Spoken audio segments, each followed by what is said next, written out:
आज की जदीद साइंस इतनी तेज़ी से तरक्की कर रही है कि हम साइंस के मैदान में आए रोज़ कई नए रिकॉर्ड कायम कर रहे हैं। लेकिन वक्त के साथ इतनी तरक्की के बाद भी कुछ सवालात ऐसे हैं जिनका जवाब साइंस के पास नहीं है। इन सवालों में से एक है टाइम ट्रैवल। क्या कोई ऐसा तरीका है जिससे हम वक्त को अबूर कर सकते हैं?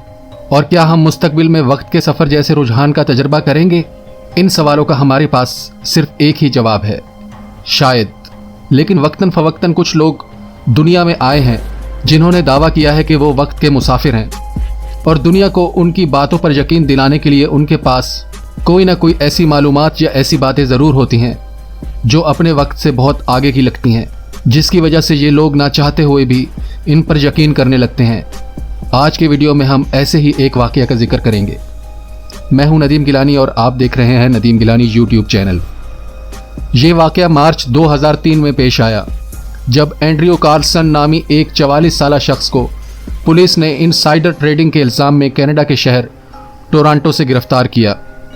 इनसाइडर ट्रेडिंग का मतलब है कि हिस्से बाज़ार में पैसा लगाने से पहले वो मालूमात पहले से ही किसी को मालूम होती हैं कि कौन से हिस्से की कीमतें ऊपर या नीचे जाएंगी।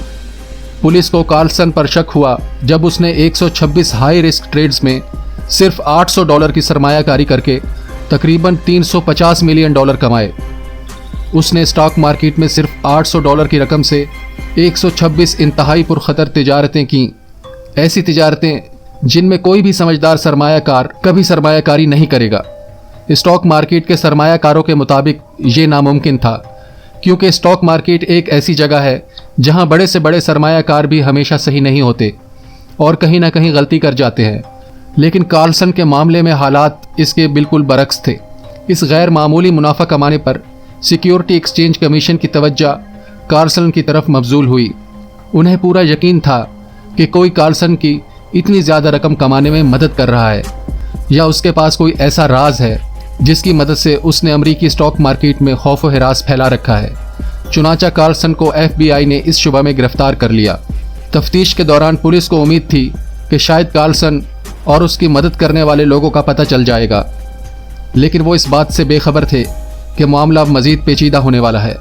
कार्लसन ने पुलिस को बताया कि वो सन 2256 से टाइम ट्रैवल करके आया है, इसलिए उसे पहले से ही मालूम था कि स्टॉक मार्केट में आगे क्या होने वाला है। लेकिन पुलिस ने इनकी बातों को रद्दी समझकर अपने तरीके से केस की तफ्तीश शुरू कर दी। लेकिन पुलिस को एंड्रयू कार्लसन के बारे में कोई मालूमात नहीं मिल रही थी। ना उस शख्स का कोई सरकारी डाटा था, ना कोई और रिकॉर्ड, ना कोई शनाख्ती कार्ड, ना ही कोई ऐसा रिकॉर्ड था जिससे ये साबित हो सके कि एंड्रयू कार्लसन नाम का कोई शख्स इस वक्त मौजूद है। साल 2003 में एक ऐसे शख्स की आमद जिसकी शनाख्त नहीं हो रही थी, जिसका रिकॉर्ड कहीं मौजूद नहीं था, वाकई एक पुरस्कार चीज़ थी। ऐसा लगता था जैसे एंड्रयू कार्लसन इस वक्त दुनिया के लिए मौजूद नहीं था।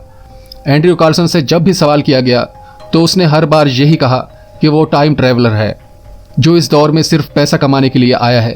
और अपनी बातों का यकीन दिलाने के लिए एंड्रयू ने कुछ ऐसी मालूमात पुलिस को दी, कुछ ऐसे वाक़यात के बारे में जो अभी तक नहीं हुए थे लेकिन बहुत जल्द होने वाले थे। उसने पुलिस को तजवीज़ दी कि अगर उसे जाने दिया जाए तो वो इन्हें बताएगा कि मुस्तकबिल में एड्स का इलाज किस तरह किया जा सकता है। वो उसामा बिन लादेन के मकाम के बारे में भी दुरुस्त मालूमात देने के लिए भी तैयार था। उसने पुलिस को बताया कि उसने पहले भी कई बार सफ़र किया था, इसलिए उसने टाइम मशीन के साथ एक तस्वीर फराहम करने का भी वादा किया। खुशकिस्मती से एंड्रयू कार्लसन ने इराक पर अमरीकी हमले की सही तारीख की सही पेशगोई की थी, जो शायद उसकी खुशकिस्मती थी कि उसका अंदाज़ा बिल्कुल दुरुस्त साबित हुआ। लेकिन इस सब के बावजूद उसे इनसाइडर ट्रेडिंग के जुर्म में कैद किया गया और उसकी ज़मानत की रकम $10 लाख रखी गई, जो एक कैदी को रिहा करने के लिए बहुत बड़ी रकम थी।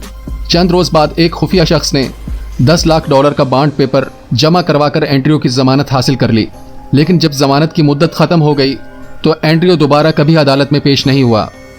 पुलिस ने एंड्रयू को ढूंढने के लिए कई कोशिशें की, लेकिन वो पुरस्कार तौर पर ऐसे गायब हो गया था जैसे वो यहाँ कभी आया ही नहीं था। पुलिस ने उस शख्स को भी ढूंढने की कोशिश की जिसने उसे ज़मानत दी थी, लेकिन उन्हें इसके बारे में कोई सुराग नहीं मिल सका। तो क्या एंड्रयू टाइम ट्रैवल करके वक्त में वापस जाने में कामयाब हो गया था? क्या वो वाकई वक्त का मुसाफिर था या कोई पेशेवर आदमी था?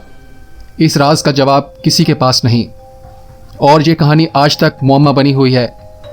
کیا مستقبل میں واقعی ہم لوگ ٹائم ٹریول کر سکیں گے یا نہیں؟ آپ اس بارے میں کیا سوچتے ہیں؟ کمنٹس میں ضرور بتائیے گا، اور ویڈیو پسند آیا ہو تو چینل ضرور سبسکرائب کر لیجیے گا۔ اب اجازت دیجیے۔